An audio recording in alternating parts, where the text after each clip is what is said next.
All right, not bad. Split the final two games of the series.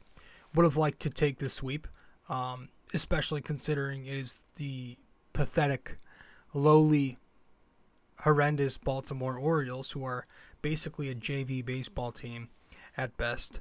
But, it's hard to sweep to begin with, especially 4-game sets. So you're going to settle for sure with 3 out of 4. The Yankees are still rolling, 6-2 on the road trip. Now we head back home. But let's talk about this Baltimore series. Let's get to it. This is RJ Carbone, and you're listening to BD4. This one by Mattingly. Oh, hang on to the roof. Good. Doug Rose. He shook up the world again. Anthony for 3. Bang! That one goes down. And the game is tied. See ya. A monster home run. Back-to-back home runs by the baby Bombers. Penetrates, creates, and shows some dexterity as well with the left hand. It's to left. It's on its way. There it goes. And the Yankees are going for the win. Oh! It's good. Off the window. Oh, Jimmy Barrett. Unbelievable. The first punch he threw. Houston ducks under. Got it. With 8 left. It's time. Yankees win. Yankees win.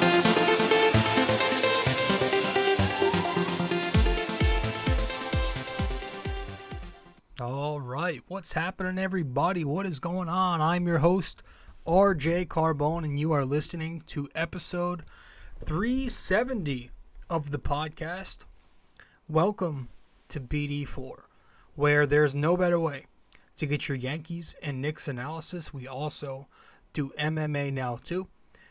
Yankees every series, Knicks every game, MMA on the weekends. So, a little bit of just real quick, some housekeeping things to talk about. As far as MMA goes, I know we haven't done an episode in a few weeks. We were going to recap the 274 card, was it? Didn't get to that. I just got very busy. It was the last week of school, and I had a lot of things going on with work, so weren't able to get to that. But we are going to try to get to one very soon. There's a chance. I'm not going to guarantee, but there's a slight chance that I might that I will be talking about this UFC Fight Night card coming up on Saturday, because a couple fighters on that card that I like. I'm a big Holly Holm fan. Hope she kicks her ass on Saturday. And as for the Knicks, we haven't done Knicks in a bit, but the season's been over. There was the draft lottery the other night, and so I was debating whether or not I should produce an episode sometime talking about they got the 11th pick, and maybe we'll drop an episode sometime in the near future. I'm not sure though.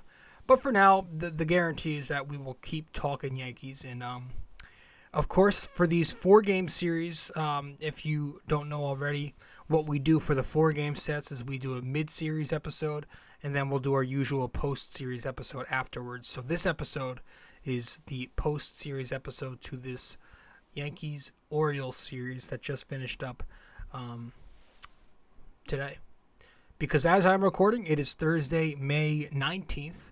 And so as you are listening, it should be Friday, May 20th.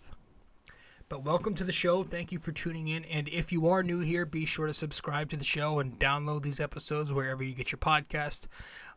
Give us a 5-star rating and review if you're tuning in on Apple Podcasts, because we are currently a 5-star podcast and would like to keep it that way. As well as listening to the podcast on Apple Podcasts, Spotify, SoundCloud, and all the other listening platforms. You can now watch the podcast on Spotify, and you can always watch it on YouTube. The video format is up on there too. If you want to follow me on social media, I'm very active on both accounts. On Facebook, that's r.j.carbone. Once again, if you want to follow me on Facebook, that's r.j.carbone. Put that into the search bar, RJ Carbone. And I'm also active on Instagram if you want to find me at rjcarbone. At rjcarbone. That is on Instagram. And lastly, before we get into the episode, if you guys want to follow along and maybe subscribe to the blog that I write a blog. Content about the Yankees and the Knicks. Currently, obviously, the Yankees are in season, so we're doing recaps of every series with the Yankees. We started it up again. We were down for a bit, had trouble getting on the website, but if you do go to ultimatesportsnetworks.com and you put into the search bar on the website the Bomber Bacher blog, you will find my blog. And be sure that when you subscribe to my blog, the Bomber Bacher blog on ultimatesportsnetworks.com, that you use promo code 6A2841ERJC. This way, you get a discount 10% off everything. Once again, go to ultimatesportsnetworks.com and put into the search bar either my name or the Bomber Bacher blog and subscribe using code 6A2841ERJC for 10% off everything. That being said, guys, let's get into it. Let's head to our first break really briefly. When we get back, we're going to talk about this Yankees Orioles series. And just a quick reminder, if you did listen to episode 369, then like I just said, this episode we're going to be talking mainly about the third and fourth game of the series because we recapped games 1 and 2 in episode 369. All right, but we will talk about everything this episode, don't worry. Let's head to break. We'll be right back.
Hey guys, so I've noticed that only a small portion of you who watch BD4 on YouTube are actually subscribed.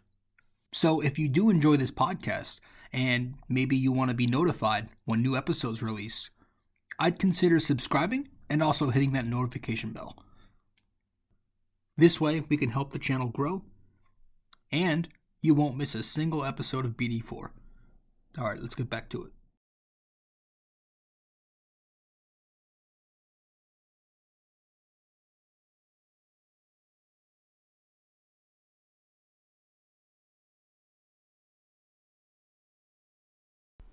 Welcome back to the show.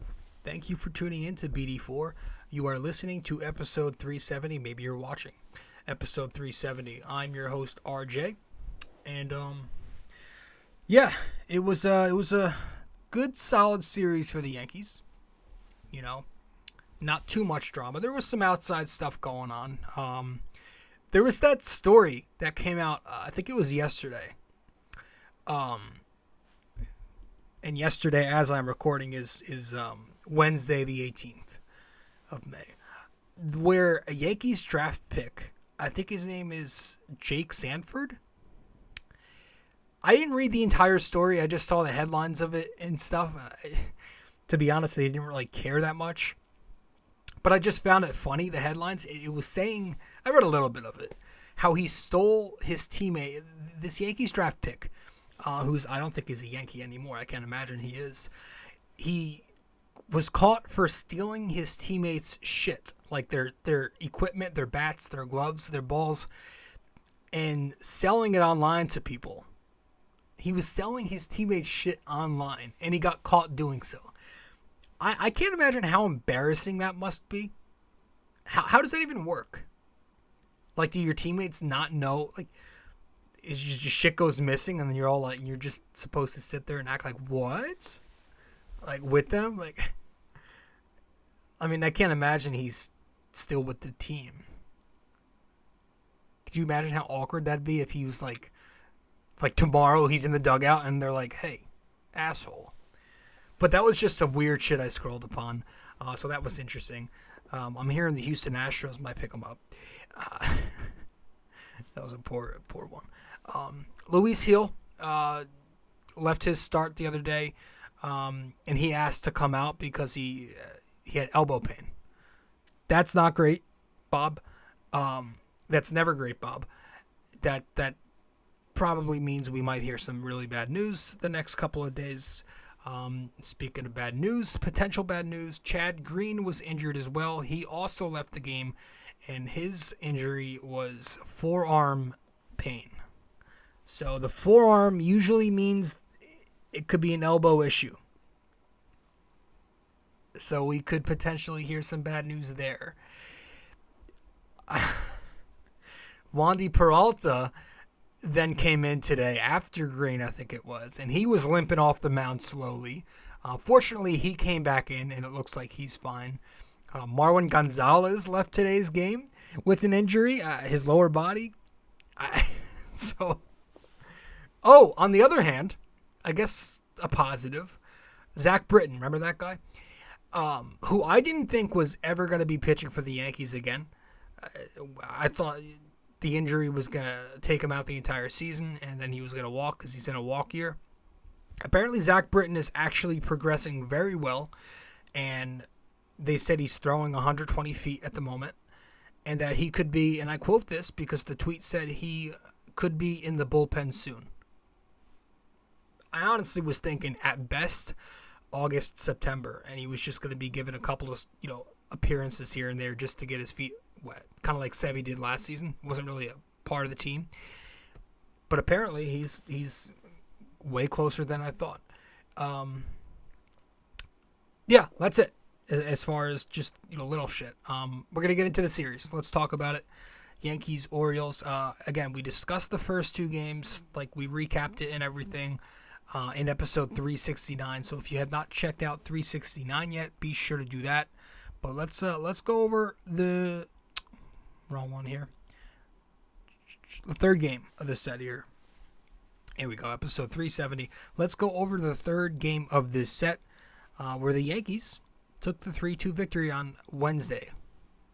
It was Garrett Cole versus Jordan Lyles. You saw the lineup. It was one of the very few, maybe the first punt day lineup. Well, there was a few of them, at the start of the season when they were kind of experimenting and shit. But it was a very punty lineup. You had no DJ LeMahieu. You had no Giancarlo Stanton. And you had Marwin Gonzalez in right field. But didn't matter.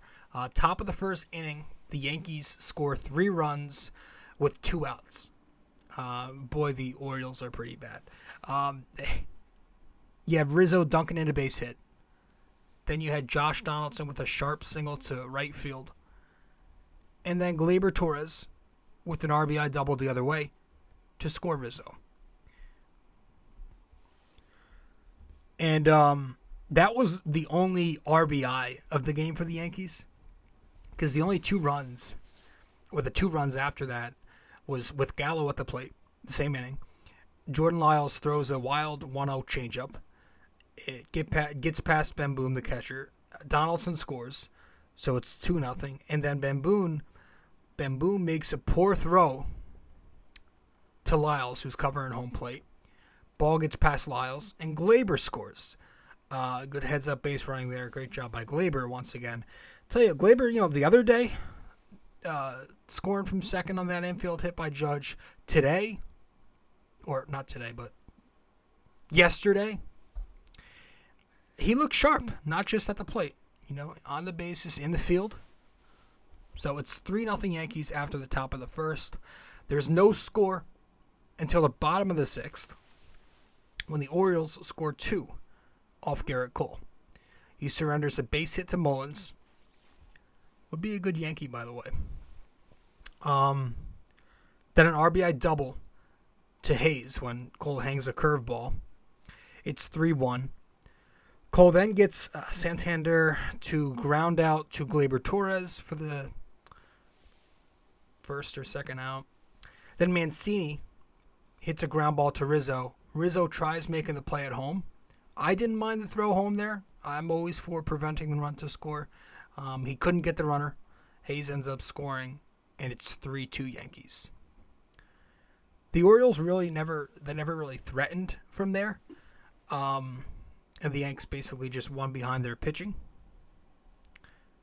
So that was that. Yankees win 3-2. Offensively,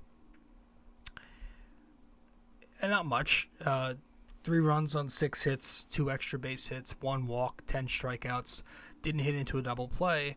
We're 1 for 5 with runners in scoring position and 4 men left on base. Pretty quiet, pretty brutal offensively, considering that Jordan Lyles isn't a very good pitcher. And again, only 1 run via an actual RBI. But good teams find ways to win, even on those nights, and the Yankees were able to do that. Josh Donaldson led with 2 more hits. Gleyber Torres had the RBI. The only other Yankees with hits on the night were Rizzo, Gleyber, the double, Marwin, and Trevino, who had a double. Rizzo also had 3 strikeouts, but he did make a nice pick in the second inning for that double play. Marwin, a great night on both sides of the diamond. I'm starting to like Marwin. Trevi?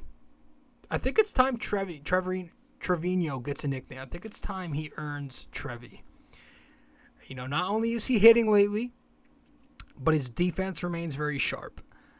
He's calling great games behind the plate, handling the pitching staff very well, and he made an excellent read on that dribbler down the line, picking it up and quickly applying the tag on Wednesday night.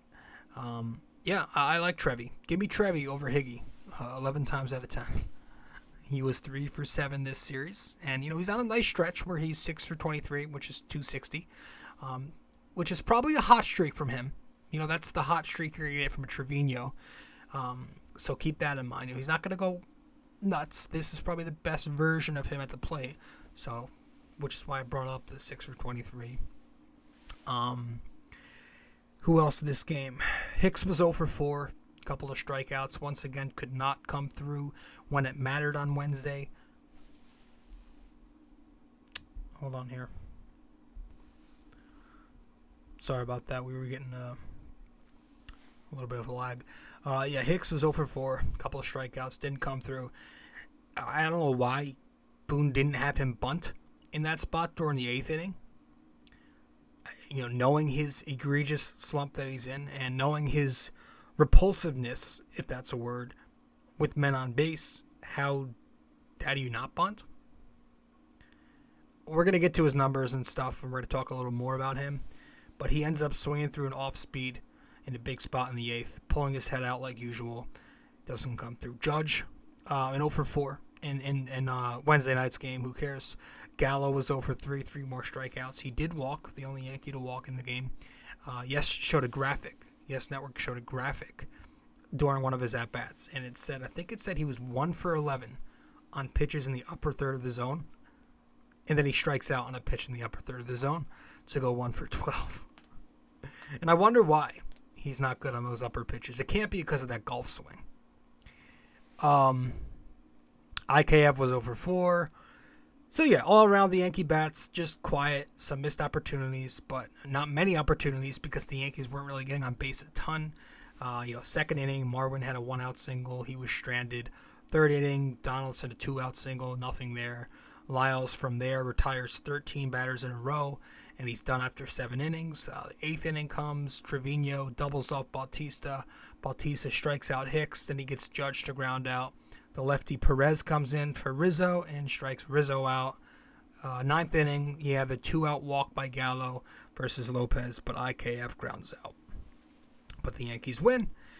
Garrett Cole went 7 innings, 6 hits allowed, 2 runs, no walks, 5 strikeouts, no home runs issued, 97 pitches and the win. He is now 4-0. 4-0 with a 2.89 ERA. in his last 5 starts, they've all been very, very ace-like. All of them have been quality starts. Altogether, when you combine his last 5 starts, it equals 32 1/3 innings pitched, 6 earned runs. That is a 1.68 ERA. The bottom of the first, he got into a bit of trouble. Again, he's doing that a bit this year, where he's starting pretty slow. Don't love that, but he escapes it. Bottom of the second, third, fourth, and I think even the fifth were pretty clean innings. 6th inning comes. We talked about that. 7th, he finishes his night with a 1-2-3 inning. Wasn't his best outing. Banged around a bit more than usual with the hits and a few hard contact outs. Only 5 strikeouts. His first one didn't come until the 4th inning, but they were all in a row, so that was a pretty fun time. But again, if 7 innings, 2 runs is bad for Gerrit Cole, then sign me the fuck up. I'd like to check into like the game logs of every single Yankees starter and look at their worst outings of the year and see how bad it truly is, because I don't feel like we've had any legitimate clunkers so far this season from anybody. Knock on wood. After Cole, Clay Holmes finished it out in the final 2 frames. 1 hit, no runs, no walks, a strikeout, gets the save. His 3rd save of the season. Okay. The ERA is down to 0.44 for Clay Holmes, which is insane. It's at a point where it's so low that he went 2 innings, no runs, and it only went down 0.4. So he's at that point where it's like it can't really go down too much further. But that was the first game of the set. I'm sorry, we're doing it again. That was the 3rd game of the set, and for shit's sake, I forgot to put this on loop, so it's whatever. Fucking if you're listening to the show, none of that matters.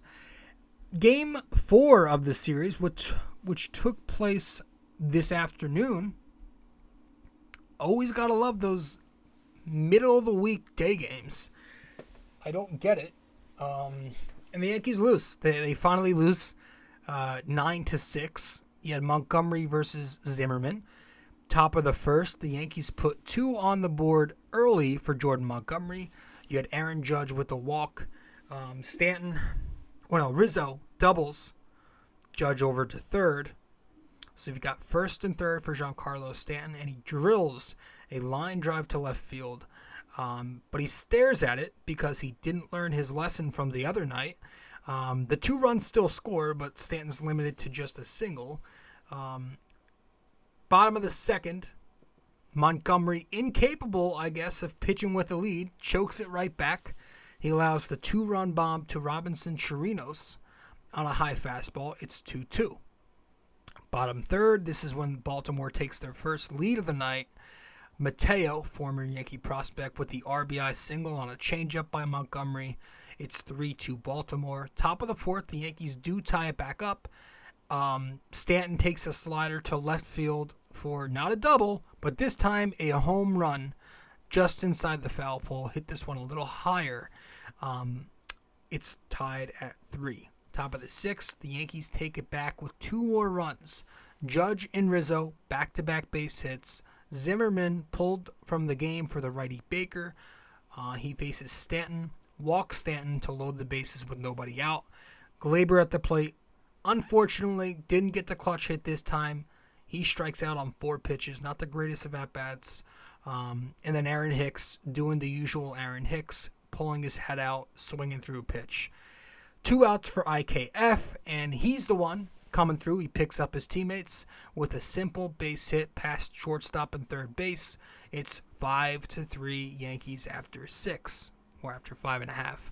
Bottom of the 6 comes, and the B tier bullpen blows it. Castro does Castro things. I like Castro. I'm just never comfortable with him out there in tight games because he's wild, and he has a resume of having poor command. And then Greene does Greene things. Same thing. I'm never comfortable with him entering the middle of an inning, which Boone continues to do. This is a guy with 1 pitch that he throws 90% of the time, and he gets lit up when he's off. He's not one of those guys who can be off and still figure out a way. But first, Castro comes into the game. He puts 2 on base really quickly, then allows another guy to reach with an RBI base hit. It's 5-4 Yankees. Then he's pulled for Chad Greene. Greene comes in with 2 on and nobody out. And I'm just saying, oh, well, he's not going to get this done.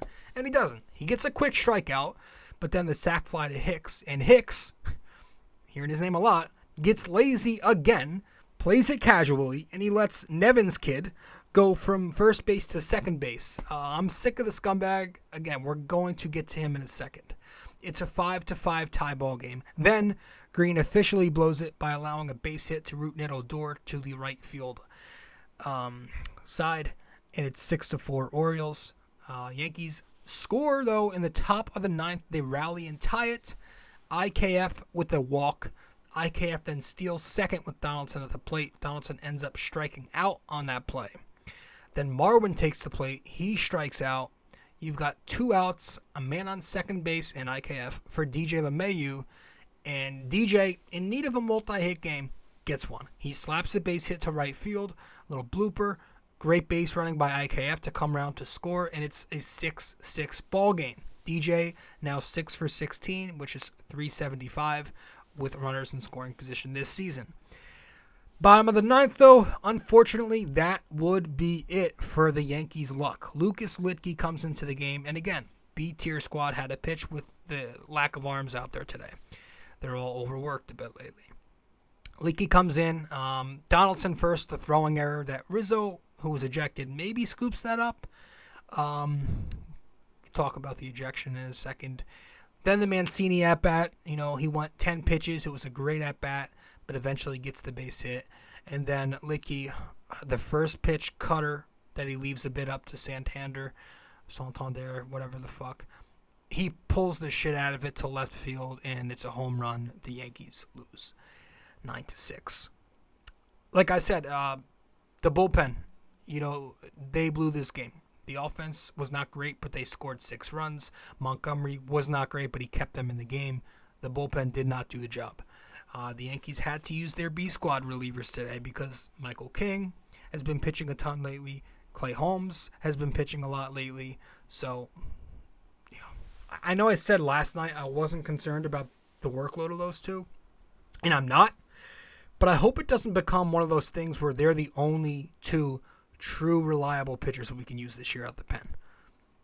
I hope it's not just like those are the only 2 great bullpen pitchers we have. Because I'm not the biggest fan of Chad Greene. I don't think he's that good. Wandy Peralta has been good, but he should regress. I mean, he's pitching to a 1.6. This is a guy who's, I think he's in his 7th season, has a career 4.3. Litke, also just a journeyman. Castro, I don't really trust in those tight, we need you spots, like I said. I don't think they're going to use him in many of those spots unless they need to because everybody's taxed like today. Lasagna, I think Lasagna is going to be key because he was so good for them last year. They came into the season this year expecting him to be the same. Johnny has to get his shit together. 2 walks today. I mean, when you're coming into the game with traffic on the bases already, you need to be able to throw strikes, and he could not. He had nothing today. His command has been a problem all season. No 4-seam today, no 2-seam. That sinker wasn't working. Change up the curve, not there. He now has 4 consecutive outings where he's put runners on base. And in 3 of those 4, he's put at least 2 runners on base. And in 2 of those 4, he's let runners score. It's got to improve with Johnny Lasagna.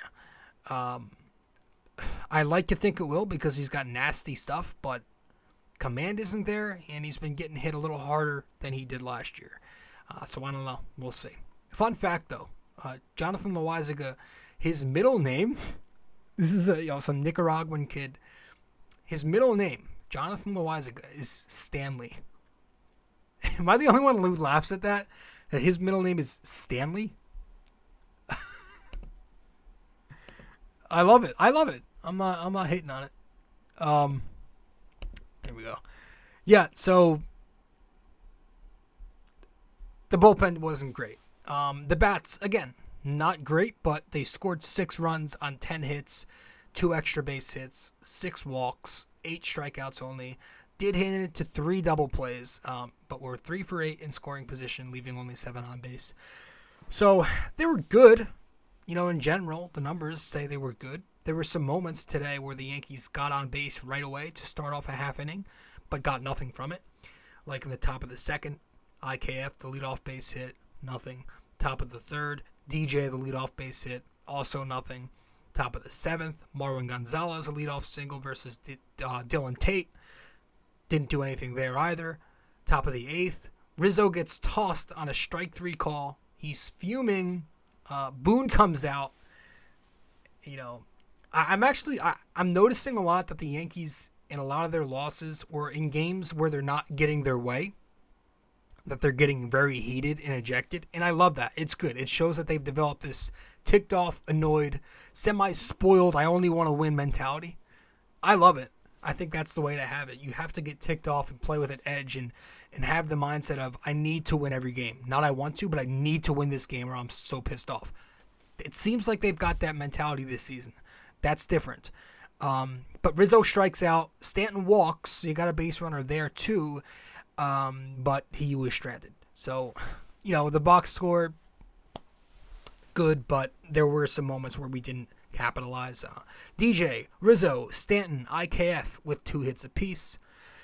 So that was good. I want to talk about a few specific Yankees. Who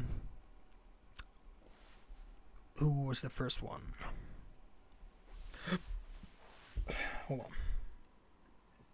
on. Anthony Rizzo. Seems like he's coming around, right? He's on a modest 4-game hit streak this series. He's 5 for 17, 294, with 1 walk, 2 singles, 2 doubles, a home run, an RBI, and 10 total bases this series. Had his first multi-hit game this afternoon since April 28th, which was like that span. It was like the end of that Tony Meatball era where he was just going apeshit and scorching hot. So maybe he's coming around a little bit, Judge and Marwin, the only other 2 Yankees with hits this afternoon. Like I said, I'm starting to like Marwin. He's been hitting, and he's playing versatile defense. He's wherever they're asking him to play, he goes, and he does a nice job of it. Aaron Judge, who's actually one of our featured players of this series. Judge reached base 3 times in the game today. It's been a great stretch for him, and another good series for Judge. He, like I said, is the featured player of the series. There was his final at bat. There was like a call that the ump could have called a strike, but he called it a ball because he knew that if he called it a strike, Boone was coming out the dugout with a fucking bat in his hand, because this wasn't long after Rizzo got ejected. And I was like, oh boy.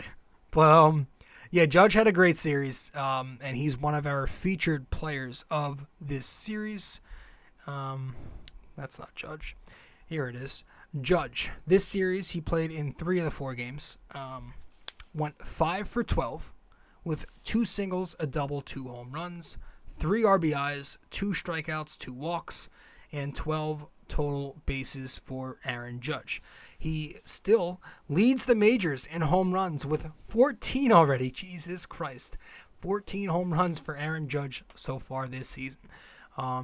He had a funny interview right after the 3rd game of the set where, Meredith was asking him about the MVP chance, and he's like, I don't care. It's May. Love hearing that. He also said he was motivated to produce because he hated how Boone put him on the bench the game prior to, which I'm noticing whenever Boone sits Judge hits a home run or has a multi-home run game the next night. And of course, Boone is going to use that to say, well, look, the rest works.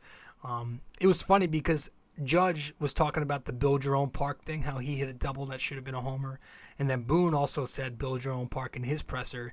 It's like, it's got to be something that they're talking about in the clubhouse if they both use the same term there. So yeah, I can only imagine they're shitting on the new Camden Yards, which a lot of people are. Even Trey Mancini doesn't like it.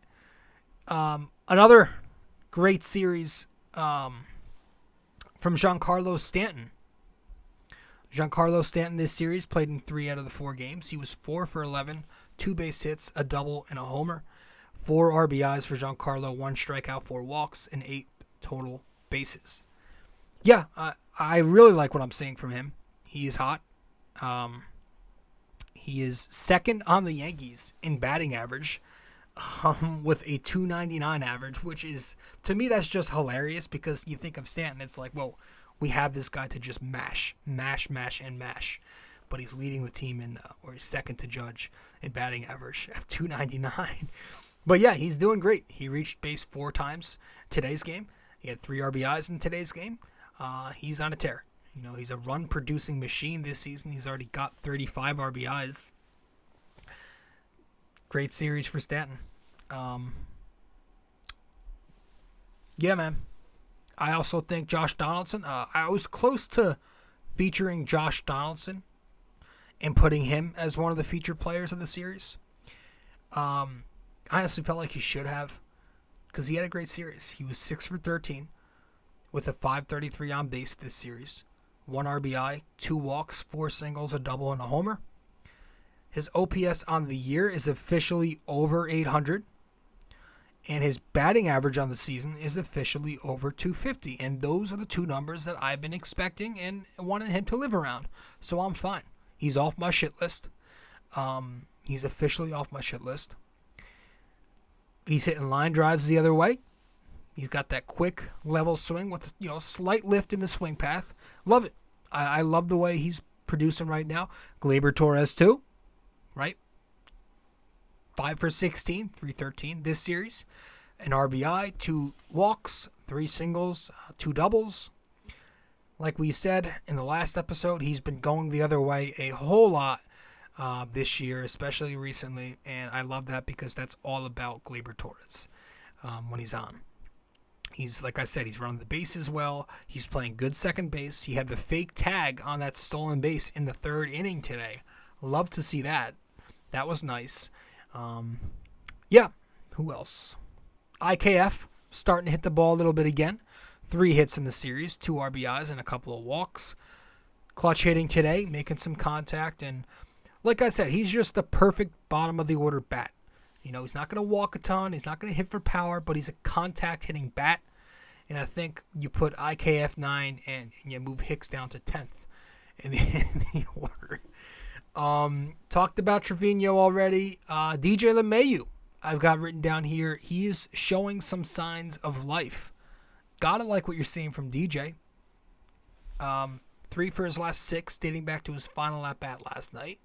2 consecutive games with an RBI. 5 RBIs in his last 7 games.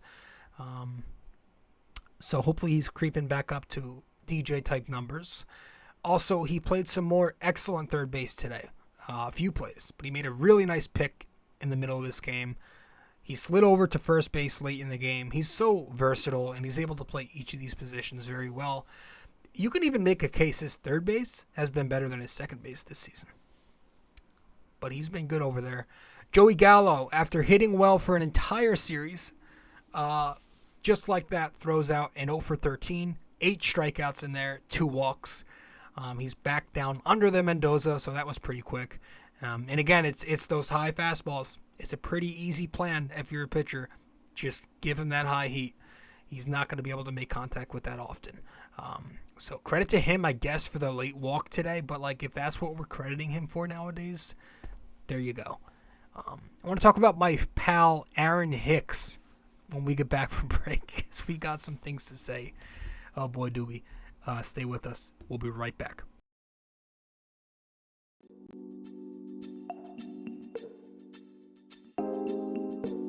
So BD4 is on so many platforms to listen to. You can listen to us on Apple Podcasts, Google Podcasts, SoundCloud. You can listen to us on Spotify. You can find us on our sponsor, Anchor, and many other listening platforms as well, wherever you get your podcasts. But we are also available to watch on YouTube. So if you want to watch us on YouTube, go subscribe there.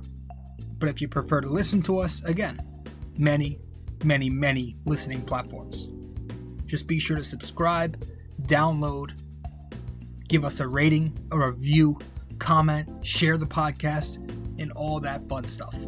This is BD4, where there's no better way to get your Yankees and Knicks analysis. All right, folks. Now, if you are listening to BD4 on Apple Podcasts, be sure to give us a 5-star rating and a review, if you so please. So once again, this is if you are listening to BD4 on Apple Podcasts, give us a 5-star rating and review. Thank you. Hey guys, I hope you're enjoying this episode. But first, I also want to let you know I have another blog. The blog I'm writing for is on ultimatesportsnetworks.com, titled The Bomber Bacher Blog. If you want to go subscribe to this blog, you should do so using my promo code 6A2841ERJC. Using that, you'd get a discount, $7.99 a month, to get the best Knicks and Yankees opinionated content around. Once again, guys, the Bomber Bacher Blog on ultimatesportsnetworks.com using promo code 6A2841ERJC, $7.99 a month.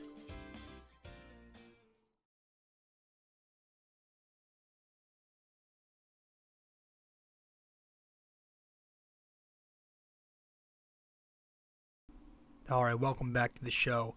You're listening to episode 370 of BD4. I'm your host, RJ Now, for this segment of the show, or this next couple of minutes at least, we're going to be doing audio only. So if you are watching the video format of the podcast, it's just going to be audio only. So that's why you don't see much on the screen but the little promo slide here. But I do want to talk about Aaron Hicks because, listen, so you know when a player is like stupid hot? You know what? Let me see if I can get the video up. Get the camera up. Let's see if we can figure this out because it's lagging and I'm trying not to make it lag. We'll try to make this work. So Aaron Hicks, you know when a player's like stupid hot and they've got like, I don't know, 12 home runs in a month or whatever, and you know people will say that it's unsustainable for them to be that hot. I didn't think being this bad was actually sustainable. But here's Aaron Hicks possibly proving me wrong. Some numbers here for you. Because it's really gotten to a point where, wow, he might actually be this bad. Yeah, he's now he was 1 for 12 in the series with 5 strikeouts.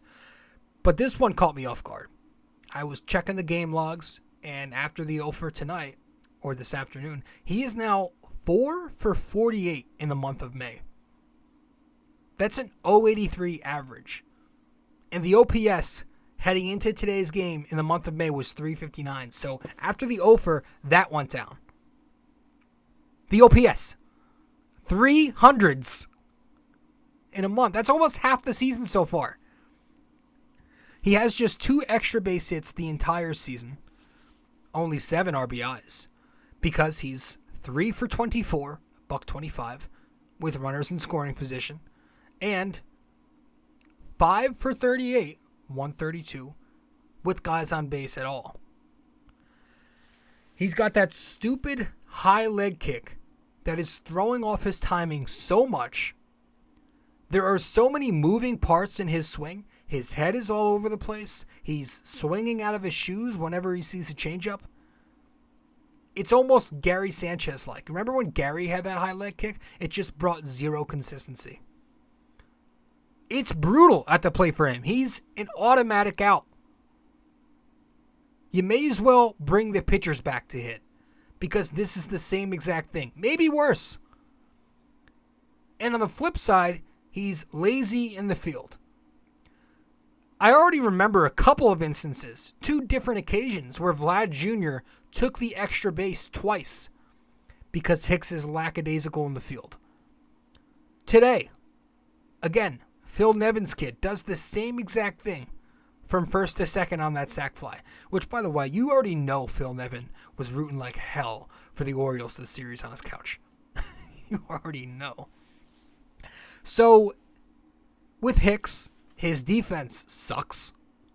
He can't hit. He can't drive in runs because he's not clutch, and he brings a dog shit approach. He has 2 extra base hits all season, so there's no power left. He swings through every off-speed pitch ever. His only selling point is the walks, but it means 0 at this point because he gets out so often that his on-base is now low too. So his best contribution, his only contribution in the on-base percentage is a mediocre, not even good anymore, run-of-the-mill 330 OBP, which gets lower and lower and lower and lower each and every day now. The funny thing is, now everybody wants to realize this. It feels like now everybody's starting the anti-Hicks train. The lazy thing, I've been on that for years. He's dogged it to first plenty of times. He's gotten lazy in center field plenty of years prior to this season. I've been on this train. I've called him a 4th outfielder ever since friggin' Francesa was around. And I was agreeing with Francesa while everybody was like, oh no, Hicks is 5-tool. He's a potential Mike Trout type player. He's a player who can be an all-star at the very least because he had 1 good year in 2018 and he had 80-something good games in 2017. Yesterday, he had a shot to come through in the 8th inning. Does not get it done. Today, he had a spot in the 6th. No. In the 8th. Nothing. I even found myself wanting Joey Gallo to pinch hit for Hicks in one of those spots. I swear to God. It's bad. And imagine being this bad at professional baseball that you get booed by your own fans on the road. I don't even think Joey Gallo has had that experience yet. So his defense now sucks. His speed is useless because he doesn't hustle for 1, and 2, he makes very bad reads at times. He no longer has an arm, so that fear factor is gone, as you saw today again. It's like when you're not hitting and you're not making those extra efforts out there, you should almost be asking to get booed because it's 100% justified. So when it comes to Hicks and even Gallo, okay, you can't be a World Series contender and have both of them doing this all year. Nobody's flipping out about it right now because we're winning. But eventually, over the course of a baseball season, you're not going to win all the time. So it's either get good or get the hell out of town.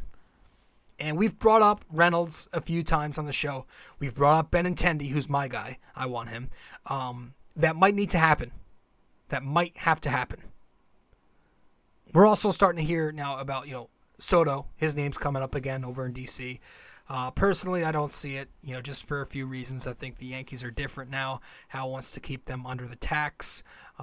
You still got to pay Judge. I know Soto's not due for another deal in, I think, 2 seasons. Gallo's only making $10 million, so he's off the books after this year anyway. And 2, Cashman has shown time and time again recently that he likes to be the guy to rip other GMs off. He's been hanging on to his top-of-the-crop, high-end prospects. So if anything, if it stays this bad with Hicks and Gallo, I think at worst you stay in-house and try going with Estevan Florial, who has 11 RBIs and 11 stolen bases in 29 games this season.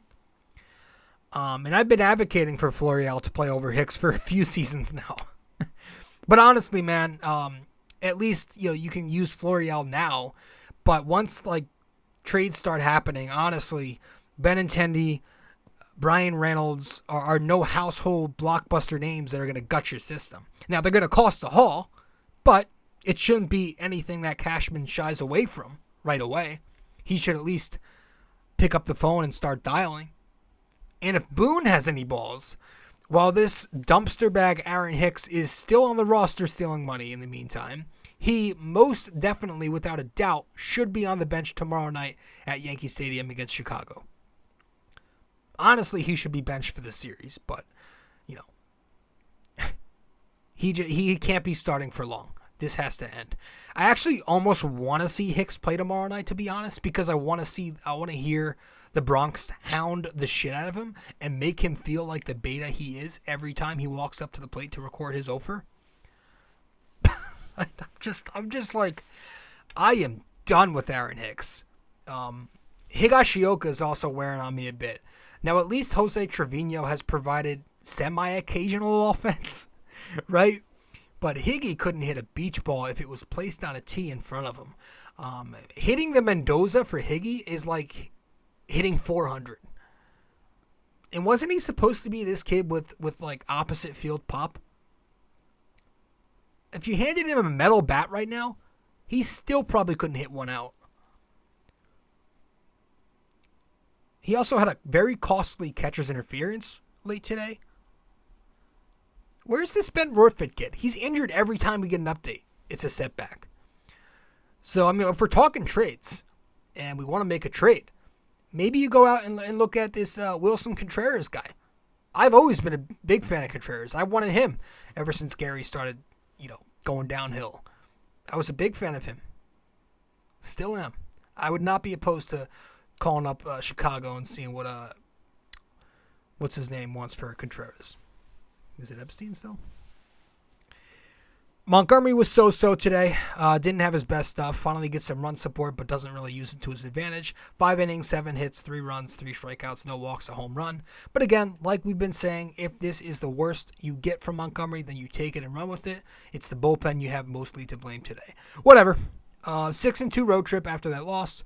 The White Sox are up home game tomorrow night. Nestor Cortez taking the mound. Dallas Keuchel will be pitching. Dallas Keuchel is washed. He bitched you around last time out. Don't let that happen again. If you're the Yankees, you must go out there and dominate. Let's wrap it up with the NYY-NYK-MMA question of the day.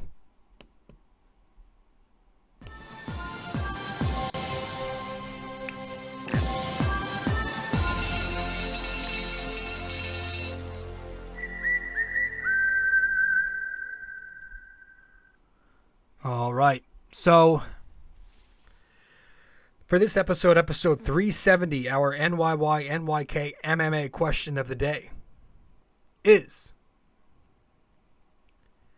who managed the Yankees to 2 World Series titles and an American League pennant from 1961 to 1963? Who managed the Yankees to 2 World Series titles and an American League pennant from 1961 to 1963. Let me know the answer wherever you can reach me. If you get the answer correct, I will give you a shout out in the next episode. If you don't get it correct, but you at least attempt to guess the answer, I'll let you know what the answer is in the next show. So one last time, before we wrap it up tonight, who managed the Yankees to 2 World Series titles and an American League pennant from 1961 to 1963. Guys, thanks so much for tuning in. I'm your host, rjcarbone, and that'll be it with this episode. We're going to wrap it up right here. Ciao.